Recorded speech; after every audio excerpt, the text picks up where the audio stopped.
ओम जय श्री श्याम हरे, बाबा जय श्री श्याम हरे।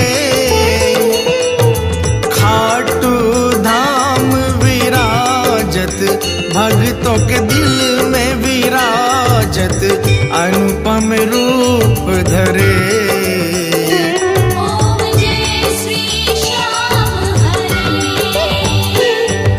रतन जड़ित सिंहासन, सिर पर चवर